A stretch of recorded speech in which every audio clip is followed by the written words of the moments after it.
이 시간 우리가 함께 찬양 드릴 때에 우리가 다시 한번 주님만을 바라보겠습니다. 믿음 잃지 않고 어렵고 힘든 이 시간을 잘 극복하고 견디면서 끝까지 주님을 향한 은혜, 그 은혜를 바라보며 나아가는 시간 되기를 간절히 결단하고 소망하는 마음으로 함께 고백하며 찬양 드리기 원합니다.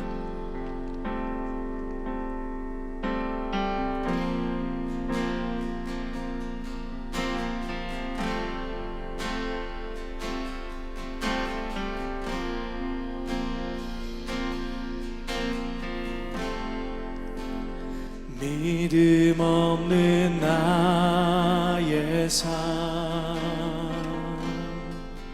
거짓된 세상 가운데 돌아오라.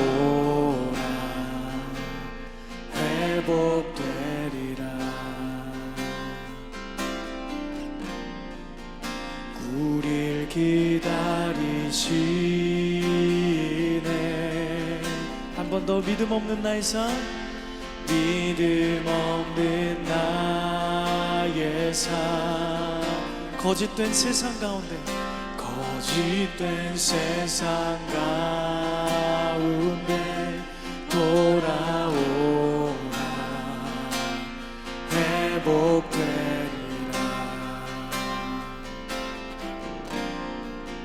우릴 기다리시네.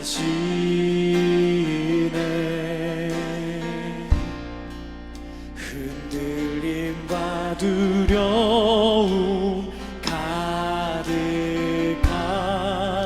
이 땅 위에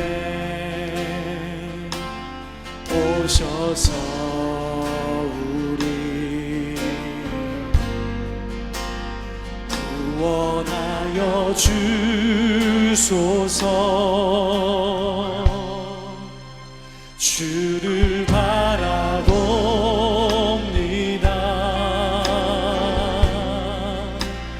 나를 고쳐주소서.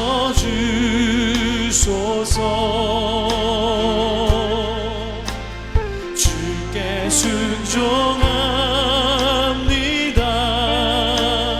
나의 삶 주께 있으니 주를 바라봅니다. 주님 우리를 고쳐주시옵소서. 우리를 고쳐주소서. 주의 진리 가운데 우리 서게 하소서. 우리 다시 한번 고백합시다. 믿음 없는 나의 삶, 믿음 없는 나의 삶, 거짓된 세상 가운데, 거짓된 세상 가운데 돌아오라. 회복되리라. 우릴 기다리시. 우리 한 번 더 고백합시다. 믿음 없는 나의 삶, 믿음 없는 나의 삶,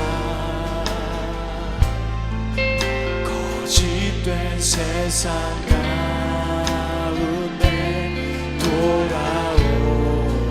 우리를 회복하실 주님을 바라봅니다. 되리라. 우릴 기다리시네. 흔들림과 두려움 가득한 이 땅 위에 오셔서 우리 구원하여 주소서. 구원하여 주소서. 할렐루야. 주를 바라봅니다. 주를 바라봅니다.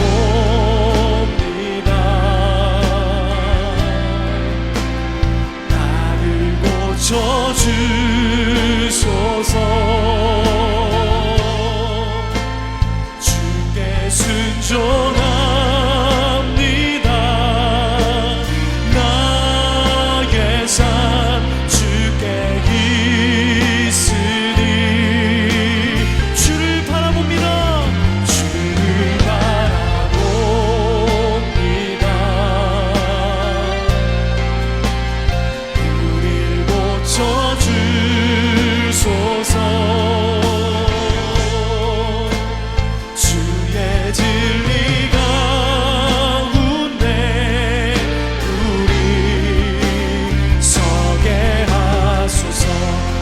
마지막으로 믿음으로 고백하며 선포합니다. 주를 바라봅니다. 주를 바라봅니다. 나를 고쳐주소서. 주께 순종합니다. 나의 삶 주께 있으니. 주를 바라봅니다. 주를 바라봅니다. 우리를 고쳐주소서. 우리를 고쳐주소서.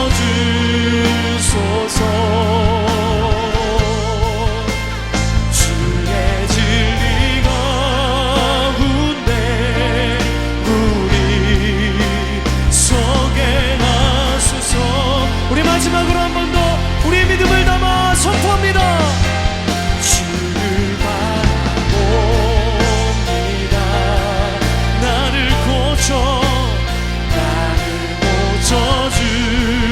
고쳐주소서. 주께 순종합니다. 나의 삶 주께 있으니. 주를 바라봅니다. 우리를 고쳐주소서. 우릴 고쳐주소서.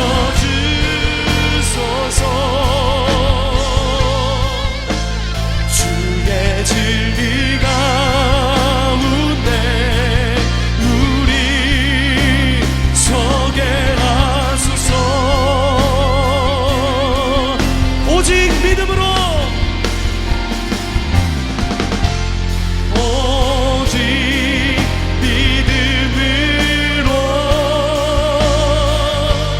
믿음으로 내가 살리라. 오직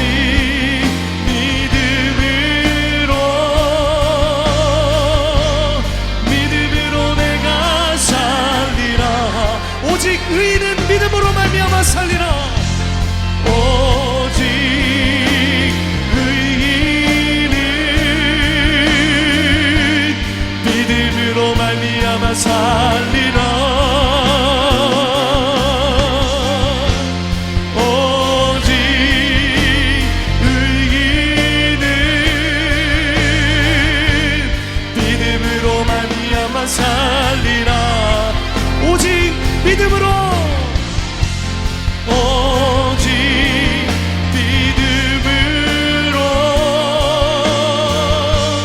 믿음으로 내가 살리라. 오직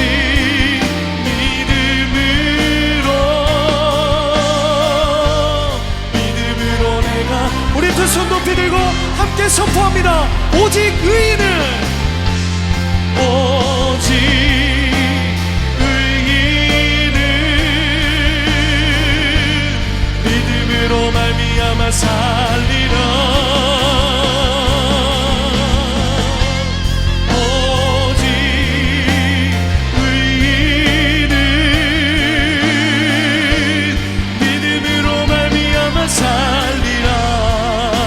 이 시간 두 손 높이 드신 채로 함께 기도하기 원합니다. 하나님, 내가 주님만을 바라보기 원합니다. 어지럽고 온탁한 이 세상 가운데에서 힘들고 지치는 우리의 모든 삶의 현실들 가운데에서도 우리가 믿음을 잃지 않고 주님만을 바라보겠습니다. 우리가 그 믿음으로 다시 한번 주를 바라볼 때에 주님, 오늘 이 시간 우리의 마음과 심령 가운데 은혜의 담비를 부어주시고 다시 한번 주님의 영으로 가득 채워주시고 회복시켜 주시옵소서. 우리 간절히 믿음으로 결단하며 주님의 이름 한번 크게 부르시고 함께 기도하며 나가겠습니다. 주여, 주님, 이 시간 주님만을 의지하며 바라보며 나아갑니다. 거짓된 세상 가운데에서 우리의 마음과 심령을 다시 한번 주님 앞에 우리의 모든 시선을 드리기 원합니다.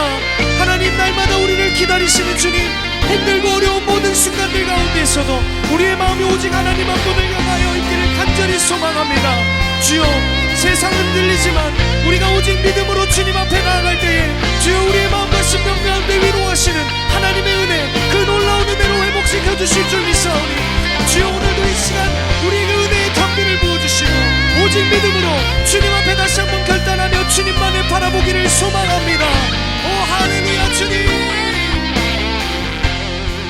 선포합니다.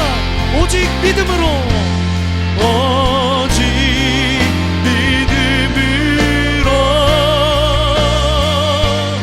믿음으로 내가 살리라. 오직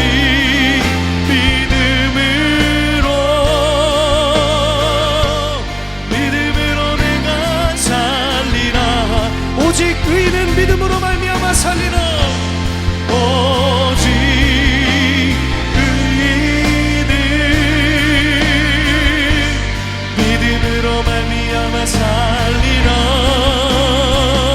아멘. 오직 의인은, 오직 의인은 믿음으로 말미암아 오직 믿음으로, 오직 믿음으로 내가 살리라. 오직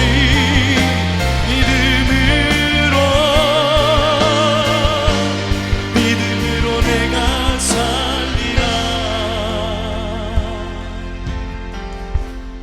오직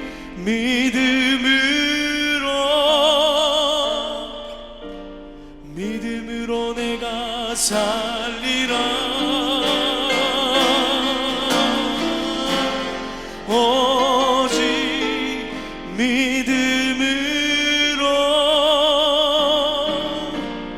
믿음으로 내가 살리라.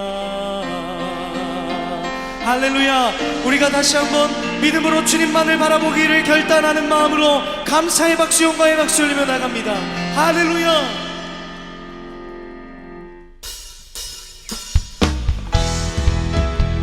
날마다 우리에게 힘과 능력이 되어주신 주님 앞에 이 시간 함께 박수 치시며 함께 믿음으로 고백하며 찬양합시다. 할렐루야.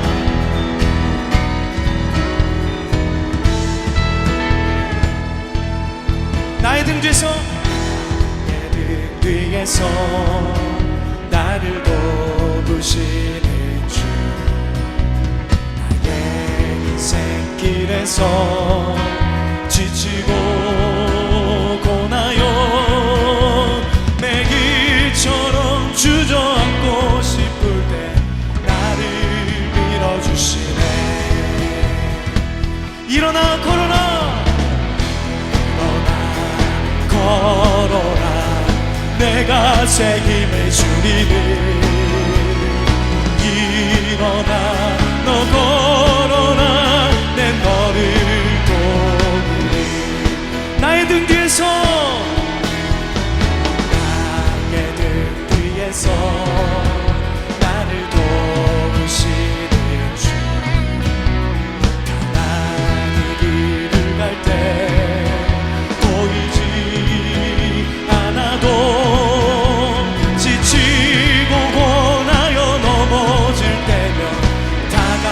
손 내미시네. 할렐루야. 일어나 걸어라. 일어나 걸어라.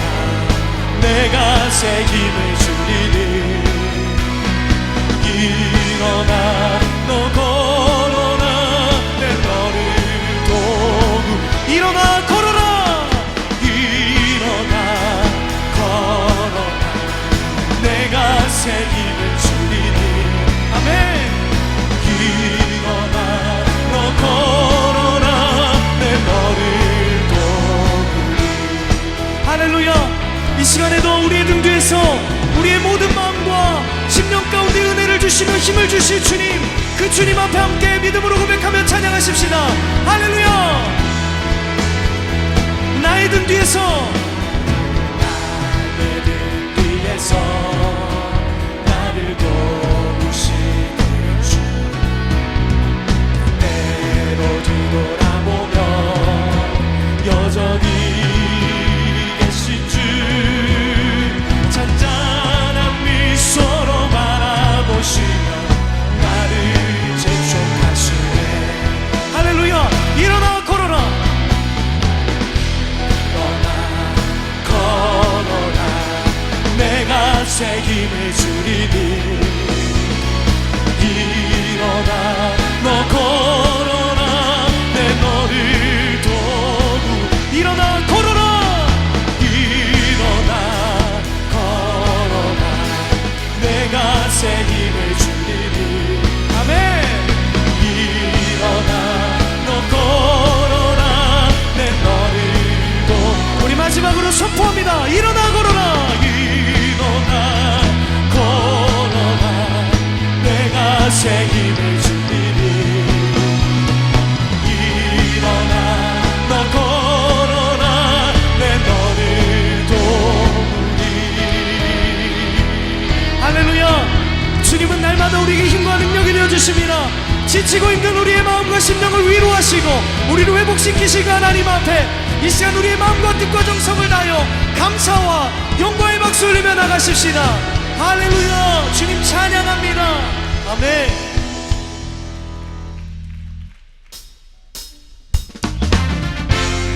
왕복과 같은 우리의 삶 가운데 날마다 동행하시는 그 주님 앞에 우리 믿음으로 고백하며 함께 찬양합시다. 산을 넘어 험곡에 가고 빛 가운데로 걸어가며 주께서 항상 지키시기로 약속한 말씀 변치 않네 대산을 넘어 험곡에 가고 빛 가운데로 걸어가며 주께서 항상 지키시기로 약속한 말씀 변치 않네 하늘의 영광 하늘의 영광 하늘의 영광 나의 맘속에 자고도 넘쳐 힘차게 불러 영원히 주를 찬양하리 마음의 바다 주께서 나의 길 되시고 내 발길 빛이 되시니 길 잃어버린 염려 없네 하늘의 영광 하늘의 영광 나의 맘속에 차고도 넘쳐 힘차게 불러 영원히 주를 찬양하리 이 시간 목소리 높여 우리의 모든 삶 가운데 동행하시는 주님 앞에 함께 고백합시다. 광명아 그 마음의 바다 찬란한 천국 바라보고 나를 힘차게 불러 날마다 빛에 우리 한 번 더 고백합니다. 광명한 그빛 마음의 바다 찬란한 천국 바라보고 나를 힘차게 불러 날마다 빛에 걸어간 하늘의 영광 하늘의 영광 하늘의 영광 나의 맘속에 차고도 넘쳐 나를 힘차게 불러 영원히 주를 찬양 하늘의 영광 하늘의 영광 하늘의 영광 나의 맘속에 차고도 넘쳐 나를 힘차게 불러 영원히 주를 한 번 더 고백합니다. 하늘의 영광 하늘의 영광 나의 맘속에 차고도 넘쳐 나를 힘차게 불러 영원히 주를 찬양하 영원히 주를 영원히 주를 찬양하 영원히 주를 영원히 주를 찬양하리 할렐루야. 우리가 믿음으로 날마다 주님만을 찬양하기 원합니다.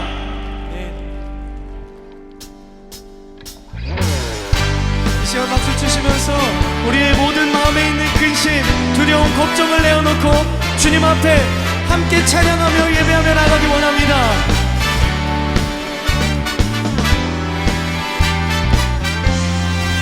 함께 고백합시다. 마음속에 근심 있는 사람 주 예수 앞에 달래어라. 그 마음 있을 때에라도 주 예수께 아뢰라.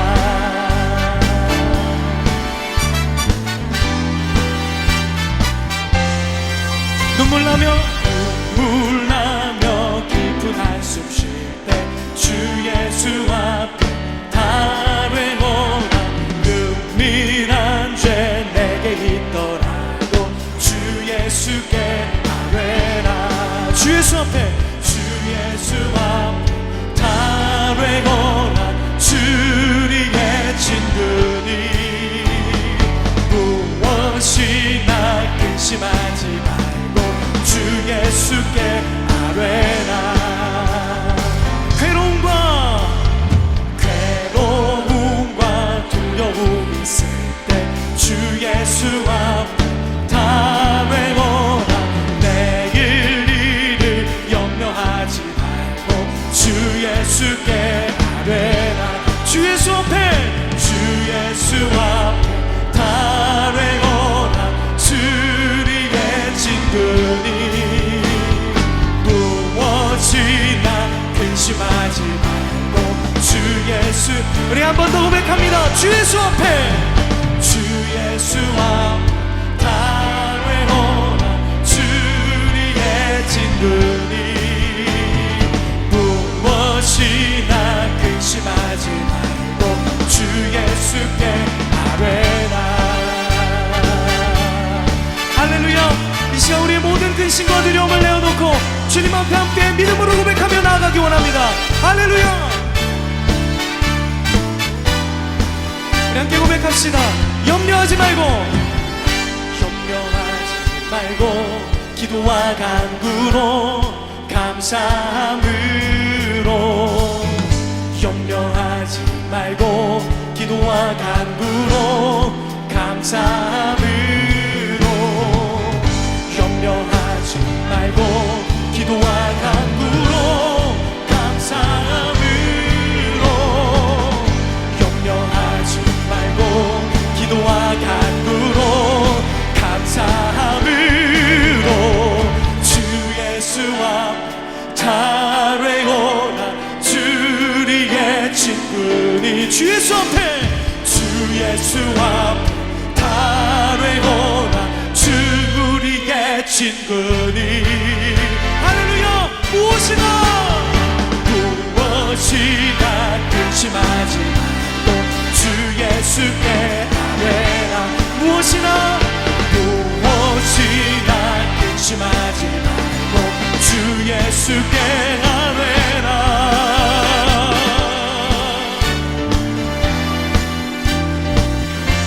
할렐루야.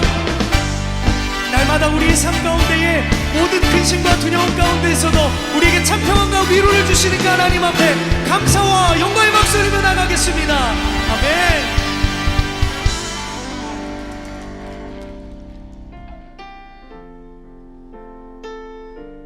어두운 밤과 같은 현실 가운데 있어도 우리에게 밝은 빛이 되어주시는 주님, 그 주님만을 의지하며 함께 고백하며 믿음으로 찬양드리기 원합니다. 여기에 모인 우리 주의 은총 받은 자여라. 주께서 이 자리에 함께 계심을 아노라. 언제나 주님만을 찬양하며 따라가리니.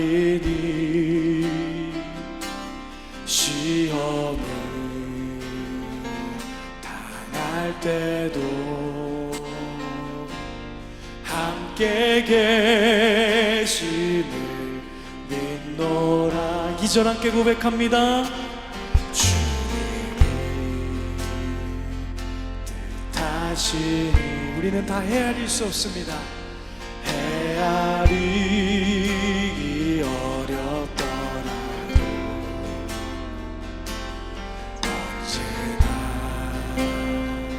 주 뜻 안에 내가 있음을 아노라. 사랑의 말씀들이 나를 더욱 새롭게 하니 때로는 넘어져도 최후 승리를 믿습니다. 최후 승리를 믿노라. 이 믿음 더욱 굳세라. 이 믿음 더욱 굳세라. 주가 지켜주신다. 어두운 밤에도 주의 밝은 빛 인도하여 주신다. 주님이 뜻하시니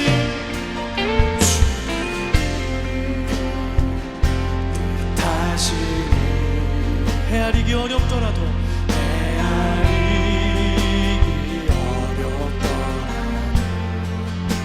언제나 주 뜻 안에 내가 있음을 아노라. 사랑의 말씀들이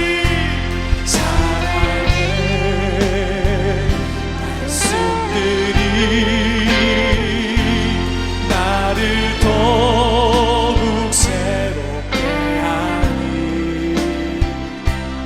때로는 넘어져도 우리는 최후 승리를 믿습니다. 최후 승리를 믿노라. 이 믿음 더욱 굳세라. 주가 지켜주신다. 어두운 밤에도 주의 밝은 빛 인도하여 주. 이 믿음 더욱 굳세라. 믿음 더욱 굳세라. 주가 지켜주신다. 어두운 밤에도 주의 밝은 빛 인도하여. 우리 한 번 더 선포하며 이 믿음도 굳세라. 믿음도 굳세라. 주가 지켜주신다. 어두운 밤에도 우리를 지키시는 주님. 밤에도 주의 밝은 빛 인도. 이 시간 두 손 높이 드시고 한 번 더 선포합니다. 이 믿음도 굳세라. 이 믿음도 굳세라. 주가 지켜주. 주님이 우리를 날마다 지켜주시고 인도하실 것입니다.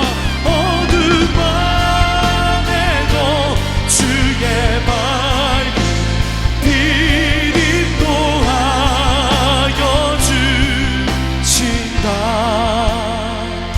이 믿음 더욱 굳세라. 주가 지켜주신다. 어두운 밤에도 주의 밝은 빛 인도하여 주. 여러분들 목소리로 함께 고백하기 원합니다. 이 믿음도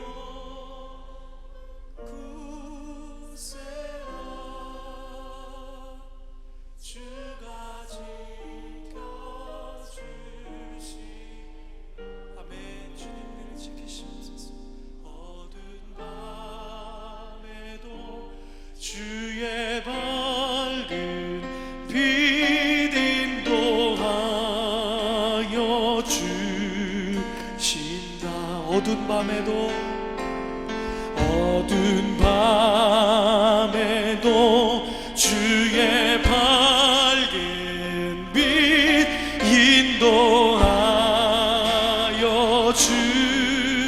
주신다. 할렐루야. 우리를 인도하시는 하나님, 우리에게 날마다 밝은 빛으로 인도하여 주시는 하나님 앞에 감사의 목소 올립니다. 아멘. 아멘. 이 시간 우리가 함께 기도하기 원합니다. 이 시간 우리의 마음을 다하여서 두 손 높이 드시고 함께 믿음으로 고백하기 원합니다. 주님, 어두움 가운데서도 밝은 빛이 되어주시는 주님, 우리의 삶이 너무나도 어둡고 힘들기만 합니다. 하나님, 이 땅이 어둡고 힘든 이 상황 가운데서도 여전히 신실하게 이 땅 가운데 역사해 주신 주님, 우리가 그 주님만을 신뢰하며 매일의 삶 가운데 하나님의 뜻을 구하기 원합니다. 하나님, 오늘도 하나님의 뜻을 구하며 엎드리며 기도할 때에 말씀을 통하여 응답하여 주시고 그 말씀을 통하여 우리의 마음과 심령을 회복시키사 다시 한번 이 땅 가운데의 믿음으로 다시 한번 살아가는 귀한 은혜와 용기가, 그런 귀한 결단이 넘쳐나는 은혜의 시간 되게 해달라고 이 시간 주님의 이름 한번 크게 부르시고 함께 기도하며 나가겠습니다. 주여.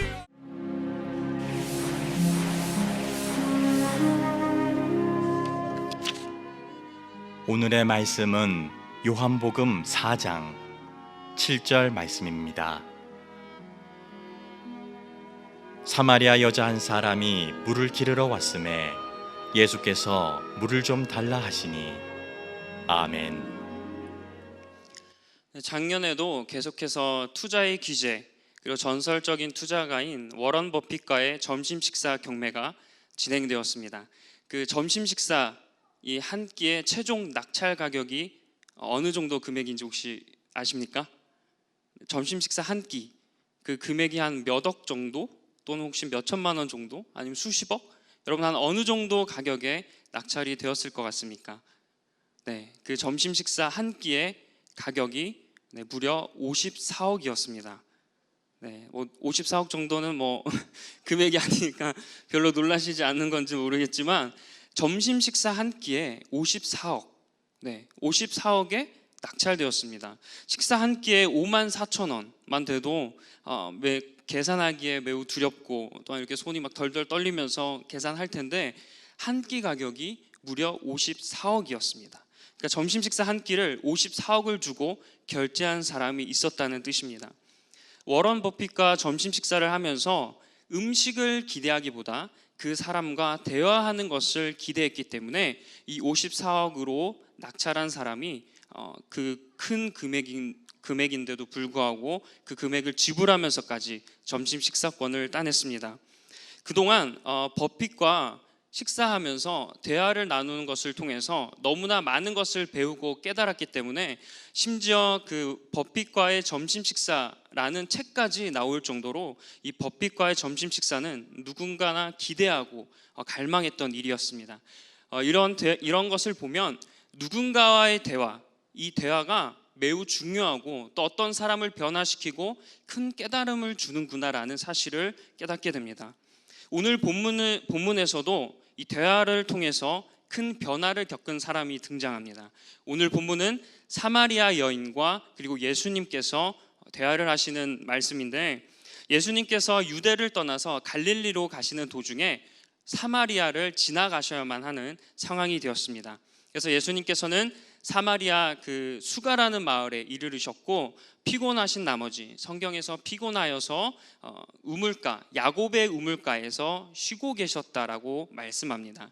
그런데 이제 예수님께서 피곤하여서 우물가에서 쉬고 계시는데 한 사마리아 여인이 그 우물가에 와서 물을 깃고 있습니다. 그래서 예수님께서는 그 여인을 보시고 갑자기 나에게도 물 좀 달라라고 말씀하고 계세요. 여인의 입장에서는 처음 보는 낯선 남자가 나한테 물을 달라고 하니까 놀라서 9절에서 이렇게 말씀합니다. 당신은 유대인인데 어떻게 사마리아인인 나에게 물을 달라고 하십니까? 라고 질문하고 있습니다. 예수님께서는 처음 만난 사람에게 물을 달라고 하신 거예요. 뭐 알고 있었던 관계도 아니고 같은 유대인도 아니고 같은 사마리아인도 아닌 서로 다른 사람이고 오늘 처음 본 사람에게 예수님께서 물을 달라고 하십니다.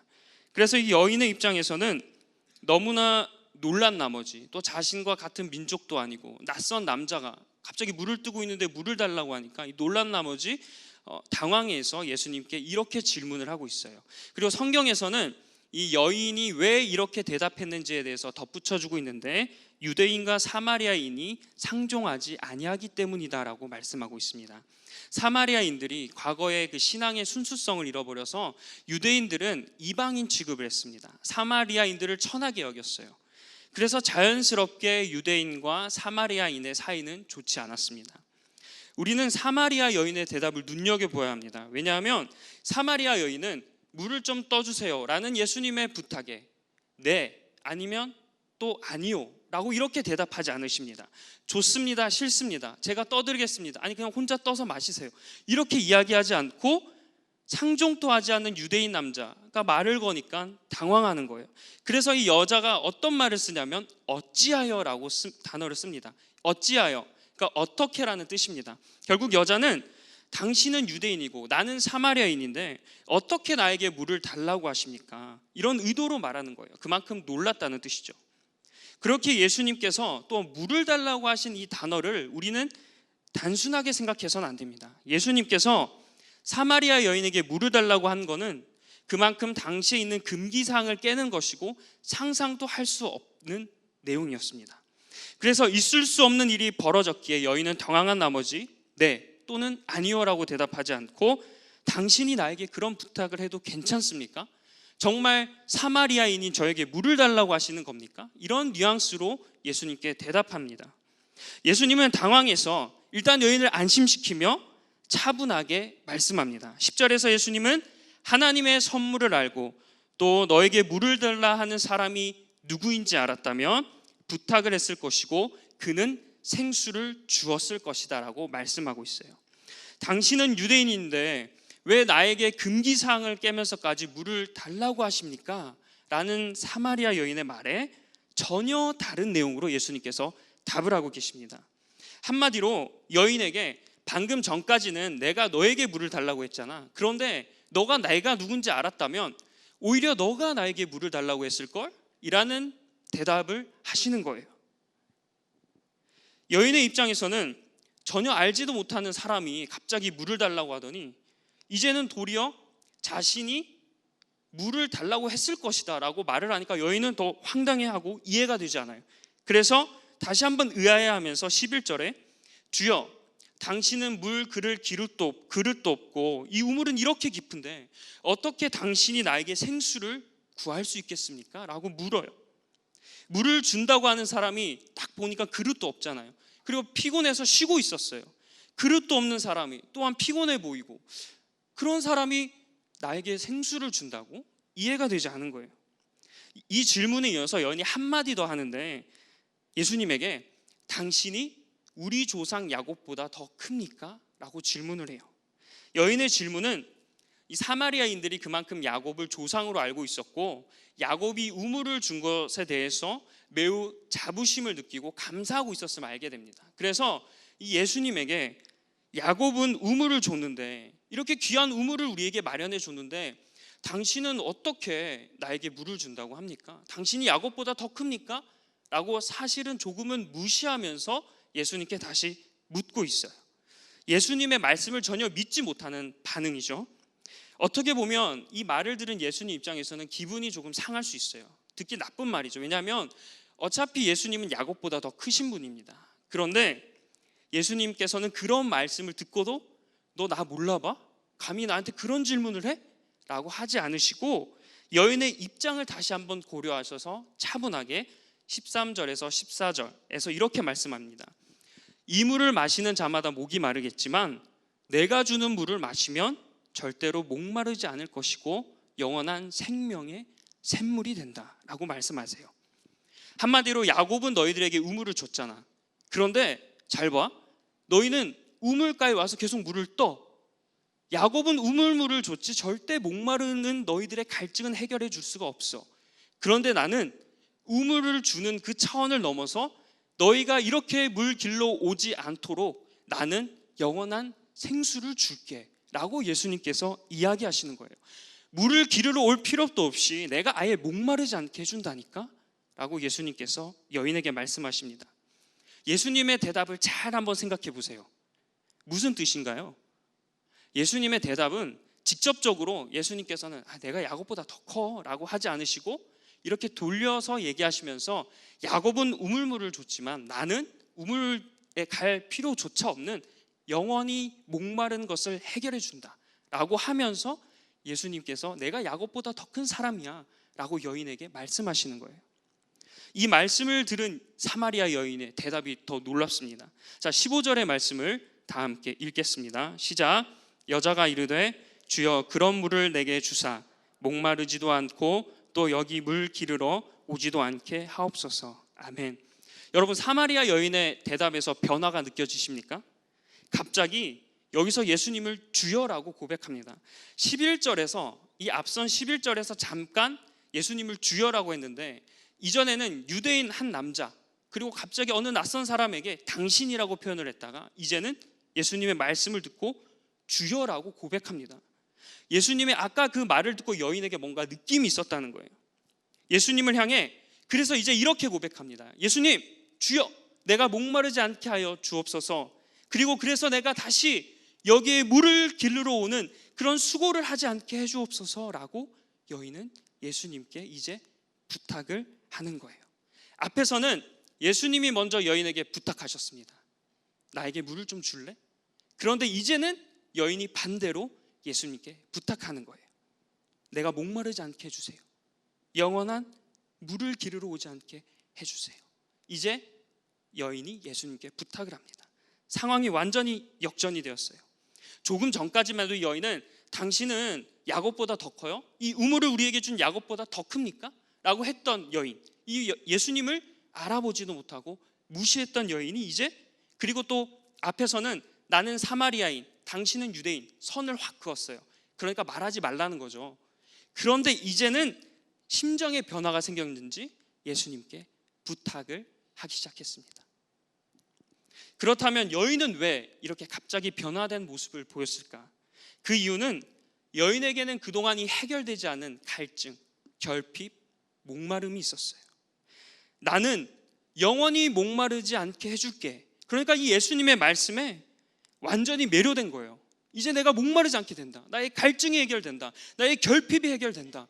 그걸 듣고 여인이 깨달았습니다. 그래서 갑자기 예수님께 이제 부탁을 해요. 목마름을 해결해 달라는 여인의 부탁에 근데 예수님은 16절에서 이렇게 말씀합니다. 남편을 불러와라. 예수님께서는 여인이 목마르지 않게 해주세요라는 그런 질문에 관련된 내용이 아니라 갑자기 남편을 불러오라 그래요. 한번 이 문장을 보면 혹시 여인의 목마름을 해결하기 위해서 남편의 도움이 있어야 되나? 남편이 물을 계속 떠줘야 되는 건가? 이런 의문이 들고, 한편으로는 여자의 갈증, 결핍, 목마름을 해결하기 위해서 남편이 중요한 역할을 하는 것은 아닌가라는 깨달음을 얻게 돼요. 그래서 이 남편이 없다는 여인의 대답에 예수님은 한 번 더 이렇게 얘기합니다. 여인은 남편이 없어라고 솔직하게 얘기했는데 예수님은 다시 한 번 더 이 얘기를 듣고 어떻게 말씀하시냐면 상황에 대해서 정확하게 말씀하세요. 이 예수님의 상황 설명을 보면 이 여인은 과거 남편이 5명이나 있었고, 그런데 지금 한 남자를 만나는데 그 남자와는 결혼한 사이는 아니지만 동거하고 있음을 알 수 있게 돼요. 성경에서는 이 5명의 남편을 둔 여자에 대해서 그 상황에 대해서 자세한 정보는 제공해 주고 있지 않습니다. 남편이 계속 죽어서 어쩔 수 없이 이 여인이 결혼을 했는지, 아니면 남편과 결혼 생활을 하다가 맞지 않아서 그래서 계속 이혼하고 새롭게 남편을 만났는지는 알 수 없기에 조심해야 합니다. 그런데 계속 남편이 어쩔 수 없이 죽어서 이 여인이 남편을 만나게 된 거라면 이 여자는 결혼과 남편에 대한 상처가 있어요. 그래서 다시 새롭게 남편을 만나는 것은 쉽지 않은 일입니다. 남편을 만날 때마다 남편이 계속 죽는다고 생각해 보세요. 얼마나 이 여인의 입장에서는 상처하고 고통스러운 일일까요? 그리고 온 동네에 소문이 다 났을 거예요. 야, 저 여자 봐. 저 여자는 남편과 결혼을 하면 그 남편은 그냥 다 죽어버려 라고 이야기를 하는 소문들도 무성했을 거예요. 이 여인은 그 모습을 보면서, 계속해서 죽는 남편을 보면서 왜 나랑 결혼하는 남편들은 다 죽을까? 얼마나 고통스럽겠어요. 왜 나랑 결혼하면 다 죽지? 왜 나는 행복한 결혼 생활을 하지 못하지? 여러분, 사랑하는 사람, 그 주변 사람의 한 명의 죽음도 엄청난 충격을 우리에게 줍니다. 그런데 한 명도 아니고요, 두 명도 아니고요, 5명이 죽어서 결혼한 거라면 이 여자의 상처는, 고통은 말할 수가 없어요. 그래서 어쩌면 이 여자는 결혼하기가 두렵기 때문에 지금 남자와 동거하고 있는 거예요. 우리가 이러한 이해가 없으면 그냥 이 여자가 또 남자 만났네? 그냥 이제는 동거해. 이렇게 생각할 수 있는데, 이러한 이해가 있다면 여자가 또 결혼을 해서 또 남편이 죽을까 봐 지금 어쩌면 동거하고 있는 것은 아닌가? 라는 우리가 이해를 할 수 있습니다. 반면에 이 이혼이라는 관점에서 이 여인을 돌아보면 결혼 생활에 문제가 있어서 계속 이혼한 거예요. 그러면 이 여자는 윤리적으로 되게 부도덕합니다. 그리고 좋지 못한 과거가 있는 사람이에요. 남편을 계속 막 바꿔가는 거잖아요. 그럼 또 세상 그 동네 사람들에게, 그 마을 사람들에게 이런 소문이 났을 거예요. 야, 저 여자 남편이 계속 바뀌어. 이혼하고 또 만나. 이런 소문이 계속 동네에 났을 거예요. 몇 번씩이나 결혼과 이혼을 반복하는지 평범해 보이는 상황은 아닙니다. 실제로 이 사람들이 결핍을 느끼게 되면 어떻게 되냐면 집착을 하게 돼요. 그런데 이 결핍과 집착이 더 심해지면 어떻게 되느냐? 이젠 어떠한 대상에 의존을 하게 됩니다. 이 의존도 지나치면 어떻게 되느냐? 중독에 이르게 돼요. 결핍이 집착을 낳고 집착이 의존하게 되고 의존이 결국 중독까지 만들어버립니다. 생각해보면 이 여인도 마찬가지예요. 뭔가 결핍이 있는 거예요. 그런데 뭔가 하는데 계속 채워지지 않아요. 어떤 대상, 남편이라는 대상, 이것에 계속 집착하고 있는 건지도 몰라요. 결핍을 해결하기 위해 계속 남자들을 만났는데 해결이 안 돼요. 이혼을 하거나 남편이 계속 죽어요. 얼마나 목마름, 갈증이 있겠어요. 만나도 해결되지 않고 계속 죽고 또는 이혼하고 행복하지 못하고, 이 여자에게 얼마나 결핍이 있었을까. 그러니까 예수님이 내가 이제 너 영원히 목마르지 않게 해줄게 라는 말에 여인이 감동하기 시작한 거예요. 남편이 죽어서 어쩔 수 없이 계속 결혼을 했든 아니면 이혼을 해서 또한 남편을 계속 만난 것이든 이 두 가지 모두 여인에게 상처가 되고 수치고 부끄러움입니다. 쉽게 고백하지 못하는 자신의 상황이에요. 그래서 이 여인은 온통 상처와 아픔과 수치와 부끄러움을 안고 살아갑니다. 누군가에는 얘기하지 못하고, 혹시 저 사람이 나를 이렇게 보진 않을까 두려워하고 이렇게 살아가요. 위의 상황을 고려한다면 예수님께서 갑자기 남편을 불러오라고 하잖아요. 그럼 여인은 놀랐을 거예요. 아니, 낯선 남자가 생수를 준다고 하면서 영원히 목마르지 않게 해준다면서 지금 왜 갑자기 남편 이야기를 하지? 근데 이 남편이 자기에겐 가장 상처잖아요. 아픔이고 수치이고 부끄러움이에요. 여인은 순간 뭘까? 라는 느낌이 들었을 거예요. 그래서 남편을 불러오라는 말에 처음에 나는 남편이 없습니다라고 대답하기 전에 거짓말을 했을 수도 있어요. 지금 내 남편 바빠요. 지금 여기 없어요. 그러니까 당신 못 만나요. 나 있는데 못 데리고 와요. 라고 거짓말을 할 수도 있는데, 이 여인은 거짓말을 하지 않고 솔직하게 나는 남편이 없습니다 라고 예수님께 솔직하게 대답합니다. 그런데 이 대답을 들은 예수님의 반응이 어떠할까? 예수님의 반응은 내가 하는 말이 옳아, 너가 하는 말이 옳아 라고 이야기를 하세요. 그러면서 이 뜻은 숨김없이 너가 말했다는 뜻이죠. 너 말이 옳아.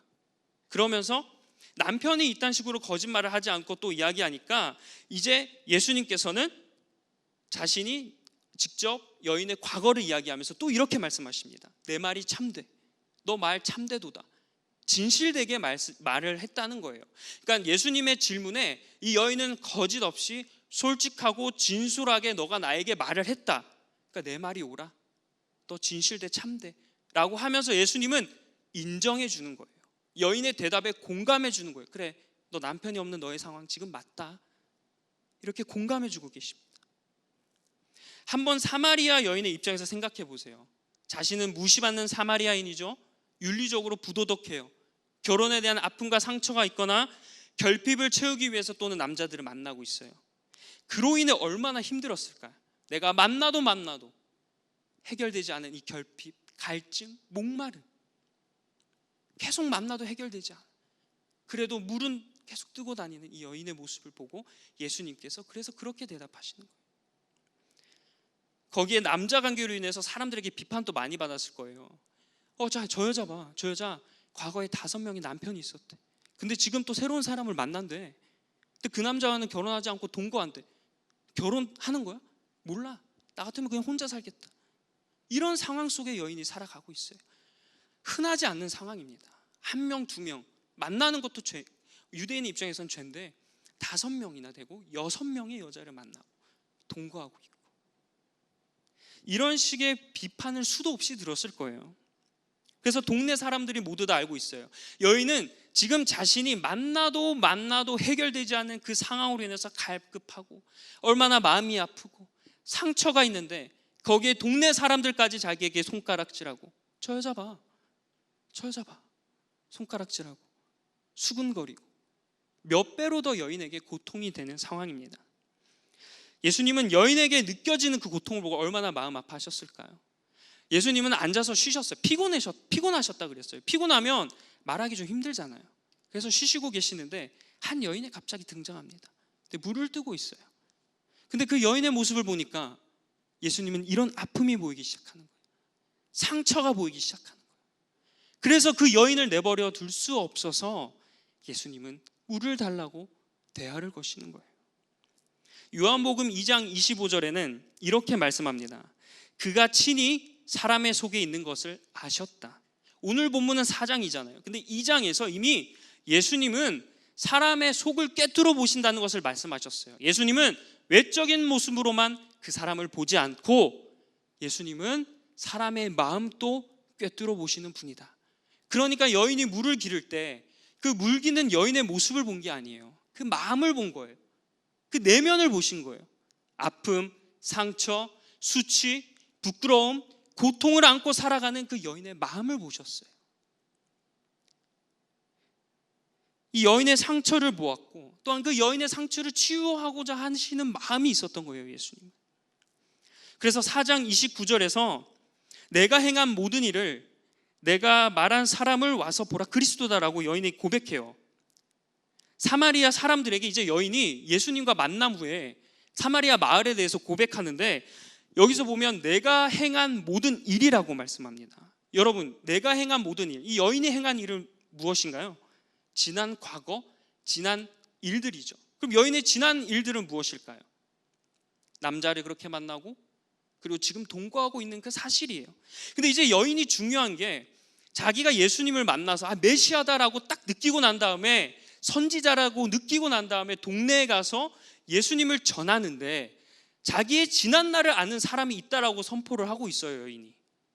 여러분, 상처가 있는 사람이 나의 지난 날, 나 이런 상처가 있는 걸 안다니까요, 얘기하는 게 쉬운 일인가요? 상처가 있는 사람은요, 자신의 상처를 누군가에게 말하는 게 쉽지 않습니다.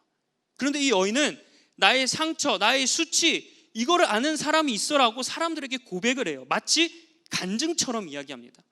야, 내가 누굴 만나는데 그리스도야.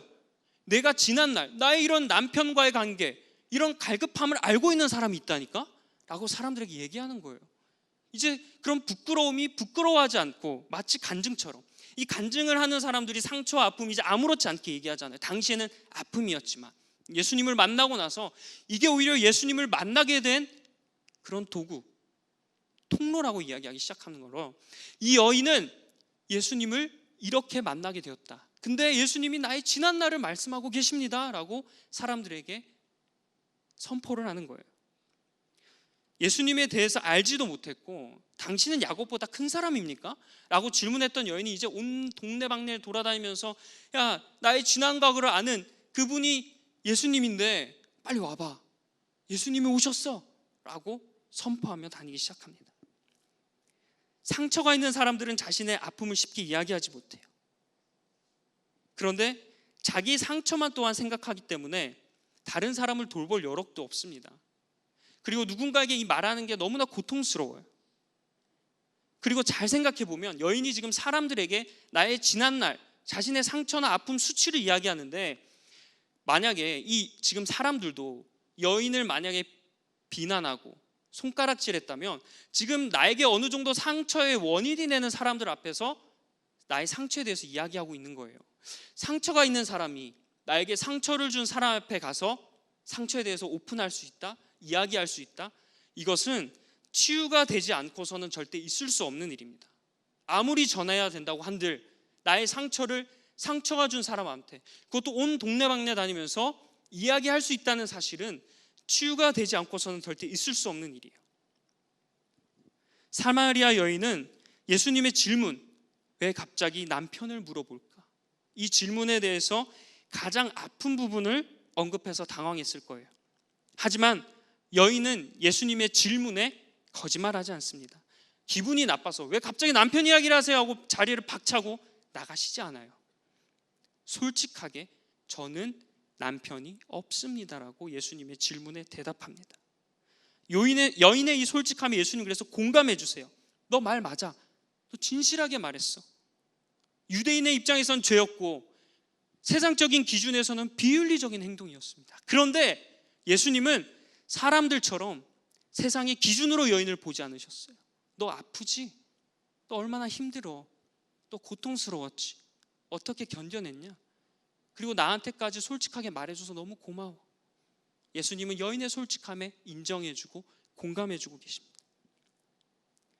오늘 말씀을 통해서 예수님께서는 행동으로만 기적을 일으키시는 게 아니라 마치 사람처럼 같이 대화를 하시고 대화를 통해 한 여인을 변화시키시고 사마리아인들에게 막 전하죠. 그래서 사람들이 예수님을 믿기 시작했어요.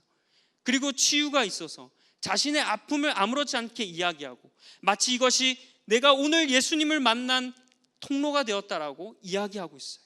예수님이 나의 아픔을 보시고 그래서 목마름, 갈증, 물 이야기를 하셨구나. 여인은 깨닫기 시작했습니다.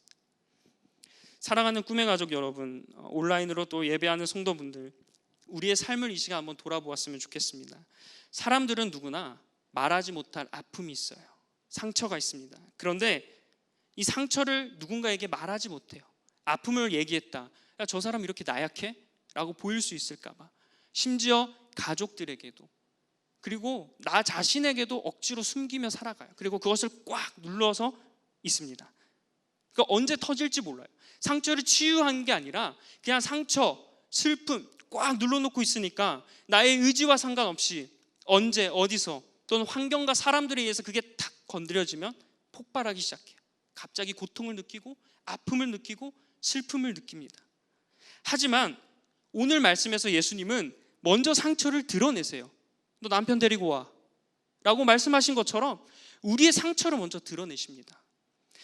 그런데 여기서 중요한 점은 무엇이냐면 예수님께서 우리의 상처를 보여주시고 그 상처를 깨닫게 하셨을 때 우리가 그것을 숨기는 게 아니라 여인이 저 남편 없습니다 라고 이야기한 것처럼 솔직하게 이야기해야 된다는 사실입니다. 그래야 우리에게 치유가 일어날 줄 믿습니다. 솔직하게 예수님께 오픈해야 돼요. 솔직하게 이야기해야 돼요. 그런데요, 우리가 우리의 삶을 돌아보고 신앙생활을 돌아보고 또한 기도를 돌아본다면 우리의 솔직하지 못한, 심지어 예수님께도 솔직하지 못한 우리의 모습을 너무 많이 보게 돼요. 아픈데도 아픈 척하지 않고 막 잘못한 척하지 않고 고백하지 않고 심지어 예수님이 부르시는데 도망가요. 불러도 입으로 대답 안 해요. 기도해야 되는 그런 마음을 주시는데, 고백하라고 마음을 주시는데 그것은 내려놓고 다른 기도만 해요. 자기의 상처 이야기하지 않고, 아픔, 지금 상황, 고통, 걱정 이야기하지 않고 뭐 이거 해주세요, 채워주세요, 다른 거 구하기 시작합니다. 그러나 예수님께서는 오늘 보면 우리를 판단하지 않고 입장을 고려해서 대화하길 원하세요. 사마리아 여인의 그런 어떻게 보면 무시하는 질문, 야곱보다 더 커요? 라는 그 질문에 예수님은 버릇이 없네? 너 왜 이렇게 버릇이 없어? 라고 이야기하지 않으시고 여인에게 맞춰서 차분하게 인정해주고 공감해주고 위로해주고 꼭 안아주시면서 대화하십니다. 이러한 동일한 예수님의 치유와 공감과 인정이 오늘 우리가 예수님 앞에 솔직하게 기도할 때 동일하게 일어나게 되길 간절히 축원합니다. 예수님은 금기상을 깨트리시면까지 사마리아 여인에게 말을 거셨어요. 여러분, 예수님께서 이렇게 여기에 모인 우리도 간절하게 만나길 원하실 줄 믿습니다. 여러분을 찾으실 줄 믿습니다. 만나고 싶어 하실 줄 믿습니다. 여러분의 고백을 듣고 싶어 하실 줄 믿습니다. 무엇보다 여러분의 솔직한 그런 나의 상처와 아픔들을 고백하고 예수님께서는 무엇보다 그것을 치유하기를 원하실 줄 간절히 믿습니다. 오늘 기도하는 가운데 그런 치유가 일어나게 되길 간절히 축원합니다. 예수님은 대화를 통해서 치유한다고 하셨는데, 자, 이사야서 9장 6절에 이미 구약에서 예수님이 어떠한 분이신지 예언해 주고 계시는데요, 이 예수님께서 대화를 잘하시는 이유에 대해서 여기서 말씀하고 있습니다. 이사야서 9장 6절의 말씀을 다 함께 읽겠습니다. 시작. 한 아들을 우리에게 주신 바 되었는데 그의 어깨에는 정사를 메었고 그의 이름은 기묘자라 모사라 전능하신 하나님이라 영존하시는 아버지라 평강의 왕이라 할 것임이라. 아멘. 예수님에 대해서 쭉 예언해줘요. 근데 여기서 보면 기묘자라 모사라라는 단어가 있어요. 이게 무슨 뜻인지 아십니까 여러분? 기묘자라 모사라, 단어가 어려워요. 한국말인가? 영어로, 아니 성경으로 번역된 이거 뭐야? 이렇게 막 잘 이해가 되지 않는 단어인데, 이 기묘자랑 모사라라는 게 어떤 단어면 원더풀 카운셀러라는 뜻이에요. 카운셀러가 뭔가요 여러분? 상담가예요. 상담가. 근데 이 상담가라는 단어 앞에 수식해주는 형용사가 원더풀이에요. 그러니까 예수님은 상담가신데 어떠한 상담가라면 아주 기가 막히고 멋지고 훌륭한 상담가라는 거예요. 이미 구약에서는 예수님에 대해서 말씀하실 때 훌륭한 상담가, 그 누구도 해결하지 못하는 치유와 아픔을 해결해 주시는 상담가라고 말씀하고 계신다는 사실이에요. 성경에서 이미, 구약에서 이미 이렇게 말씀하고 계세요. 훌륭한 상담가, 원더풀 카운셀러. 그 예수님이 이제 사마리아 여인에게 대화를 거셨어요. 그럼 당연히 치유될 수밖에 없습니다. 이 원더풀 카운셀러, 이 예수님이 오늘 우리에게도 동일하게 대화를 간절히 축원합니다. 그리고 여러분 아픔과 상처, 고통, 고민들, 그리고 마음속에 담아둔 그런 어려움들을 예수님께 풀어놓으세요. 상담가는요, 내담자, 그러니까 상담을 요청하는 사람들의 이야기를 무시하지 않아요. 설령 상담하는 사람이 잘못했다 하더라도요, 절대 상담을 요청하는 사람에게 또 잘못했어, 들어보니까 너가 잘못해서 그런 거야 라고 이야기하지 않아요. 들어주세요. 쭉 들어주세요. 아무 말 하지 않아요. 그 다음에 공감해 주세요. 그래요? 그래서 힘들었죠? 그래요. 그래서 당신이 아팠을 거예요. 공감해주고 인정해줍니다. 그런데 그 가운데, 상담을 받는 가운데 딱히 무언가 해결해주지 않아도 그 가운데 눈물이 나고 막 오열을 하기 시작하면서 치유가 일어나고 회복이 일어나는 게 바로 상담이에요. 일반 상담가도 이렇게 사람들의 우울하고 상처와 아픔들을 해결해 주는데, 훌륭한 상담가신 예수님께서는 당연히 우리의 상처와 아픔을 해결해 주실 줄 믿습니다. 여러분 지금 나의 힘든 모습들, 그런 아픔들 그냥 다 예수님께 오픈하세요. 숨기지 마세요. 코로나로 인해서 더 힘들고 아파서 코로나 블루라는 우울증까지 생기고 그것을 막 표출하지 못해서 그것을 계속 우리 쌓아둡니다.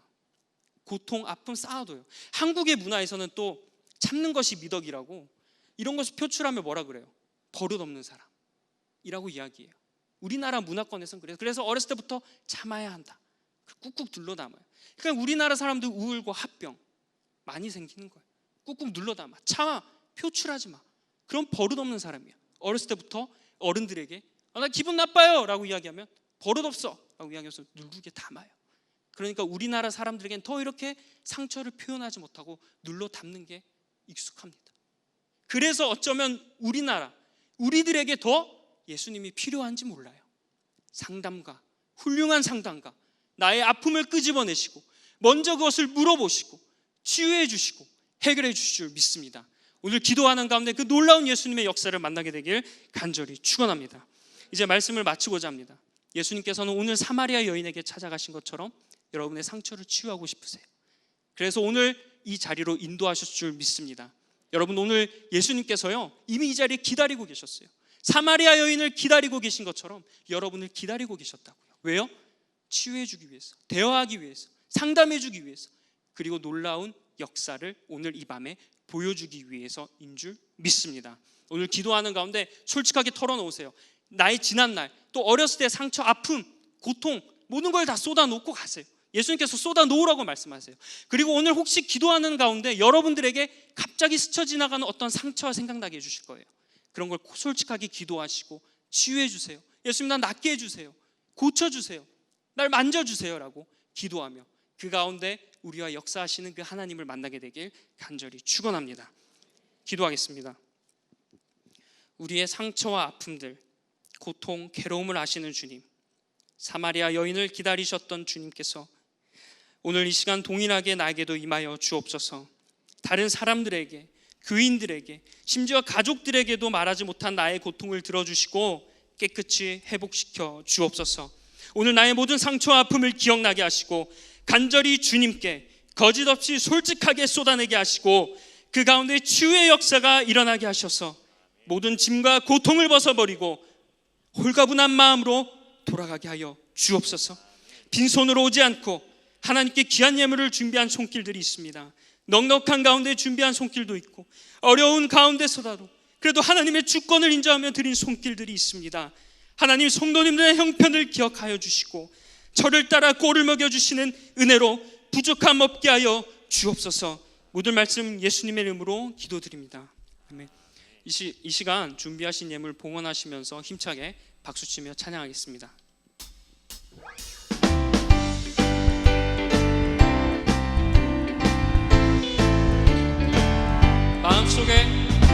마음속에 근심 있는 사람 주 예수 앞에 달려오라. 슬픈 마음 있을 때에라도 주 예수께 아뢰라. 주 예수 앞에, 주 예수 앞에 달려오라. 주의 친구니 무엇이나 근심하지 말고 주 예수께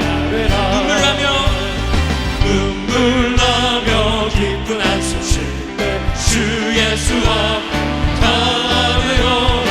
은밀한 죄 내게 있더라도 주 예수께 아뢰라. 주 예수 앞 달려오라. 주의 친구니 무엇이나 근심하지 말고 주 예수께 아뢰라. 괴로움과 두려움 있을 때 주 예수 앞 달려오라. 내일 일을 염려하지 주 예수께 아뢰라. 주 예수께 아뢰라. 주 예수 앞 달려오라. 주의 친구니 무엇이나 근심하지 말고 무엇이나 근심하지 말고 주 예수께 아뢰라. 죽음 앞에 겁을 내는 자여 주 예수 앞 달려오라. 하늘나라 바라보고 주 예수께 아뢰라. 주 예수께 아뢰라. 주 예수 앞에, 주 예수 앞 달려오라. 주의 친구니 무엇이나 근심하지 말고 주 예수께 주 예수 앞에 달려오라. 주 예수 앞 달려오라. 주의 친구니 무엇이나 근심하지 말고 주 예수께 아뢰라. 이 시간 우리 말씀을 놓고 다 함께 기도하기를 원합니다. 말씀처럼 여러분이 오시기 전에 이미 하나님께서는 오늘 바로 지금 여기에서 여러분들을 기다리고 계셨고 만나길 원하실 줄 믿습니다. 여러분을 치유하길 원하십니다.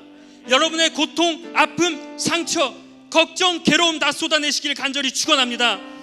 고통을 고백하는 가운데 치유하시는 하나님을 경험하시고 귀를 지으시니가 듣는다고 하셨으니 오늘 우리의 기도를 들어주실 믿으며 우리 시간 주여 한번 부르짖고 간절히 기도하겠습니다. 주여